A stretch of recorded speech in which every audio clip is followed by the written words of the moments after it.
famílias! Sejam bem-vindos a mais um programa do Conexão Escola TV. Tudo bem com vocês? Eu sou a professora Lorena e ao meu lado está a intérprete Jaqueline. Em nossa aula de língua portuguesa para as crianças do 4º ano, estudaremos sobre o gênero textual narração. Narrar é contar histórias, podendo ser uma história real ou fictícia, ou seja, aquelas inventadas. E para se ter uma boa história, precisamos de alguns elementos muito importantes. E é isso que vamos descobrir em nossa aula de hoje. Vamos lá? Gente, a narração é um gênero textual. Os textos, eles são classificados de acordo com suas características. Então, são as características da escrita que irá determinar a qual gênero pertence. E há diversos tipos de gêneros textuais, incluindo a narração. E a narração, ou texto narrativo, é o relato feito por alguém, de uma sequência de acontecimentos. E como falei ainda há pouco, a narração pode relatar uma história real, fictícia ou até misturar as informações reais com o imaginário. Afinal, a criatividade não tem limite, não é mesmo? E sabe o que não pode faltar em uma narração? Bem, tudo na narrativa depende do narrador, da voz que conta a história. Já que a narração é o relato de acontecimentos reais ou não, e conta com a participação de seres chamados de personagens, tudo o que acontece, ou seja, as ações, são contadas pelo narrador. E existem 3 tipos de narrador. O primeiro que quero falar para vocês é o narrador personagem. O narrador personagem é aquele que conta a história na qual é participante. Nesse caso, ele é narrador e personagem ao mesmo tempo. A história é contada em primeira pessoa. Geralmente, ele é o protagonista, o personagem principal. A história é contada utilizando o eu, o nós.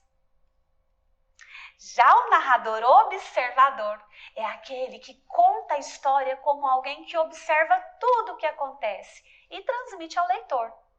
A história é contada em terceira pessoa.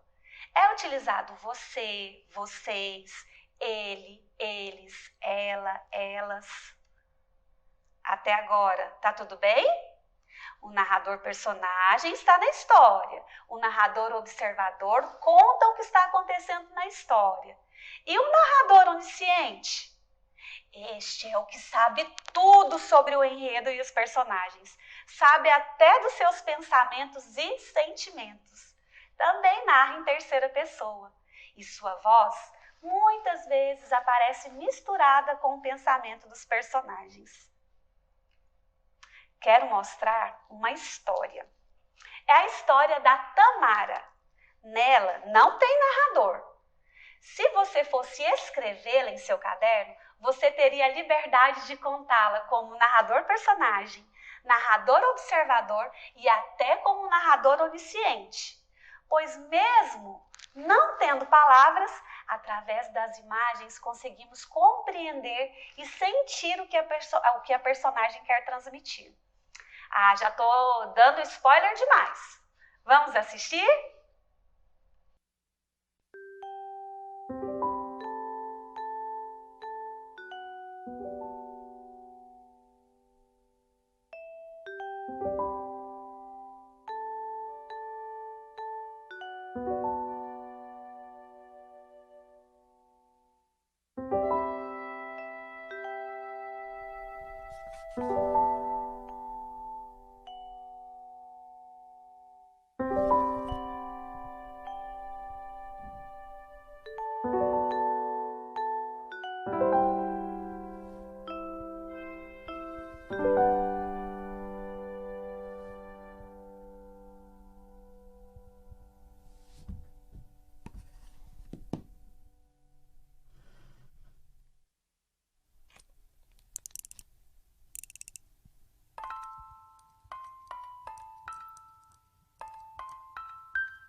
Dance till the stars don't shine.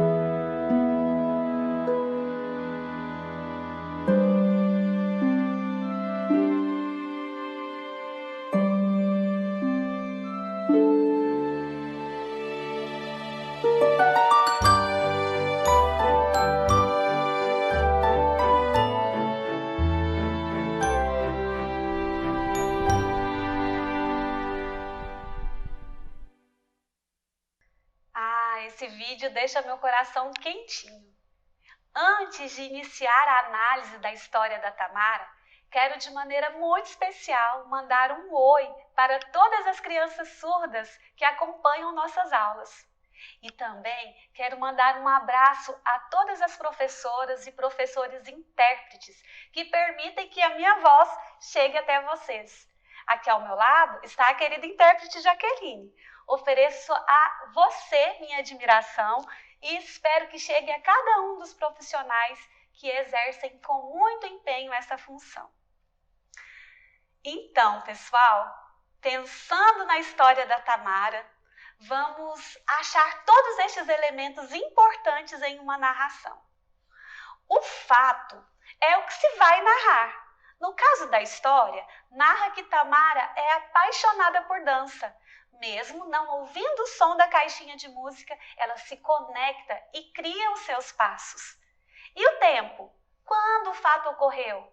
Eu percebi que entrou luz solar pela janela do quarto de Tamara. Sendo assim, o fato ocorreu durante o dia. E o lugar? Essa é fácil. A história se passa no quarto. E quais são os personagens? Temos a Tamara e sua mãe, não é mesmo? E a causa? Quando a música parou e Tamara continuou dançando, deixou sua mãe sensibilizada. E isso a fez perceber que ela poderia dançar mesmo sem som, pois na verdade a música estava dentro dela. O modo é como se deu o fato. No modo citamos a dança de Tamara, a observação de sua mãe, as duas dançando juntas. E por fim, a consequência, que foi quando a mãe de Tamara disse: "Dance até que as estrelas parem de brilhar." A mamãe a incentivou a continuar realizando seus desejos e sonhos. E a narração só faz sentido se ela tiver introdução, desenvolvimento e conclusão. A introdução apresenta a situação inicial, conta onde e quando se passa a história, descreve as personagens. Já o desenvolvimento conta a ação, por exemplo, quando acontece na história um problema que é preciso resolver, tudo o que se passa a seguir já é o desenvolvimento. E por fim, a conclusão, que apresenta o final da ação. Por exemplo, quando se encontra a solução para um problema, chega ao fim a história. Um texto com essas características damos o nome de narrativa fechada. Quando não conhecemos a conclusão, dizemos que se trata de uma narrativa aberta.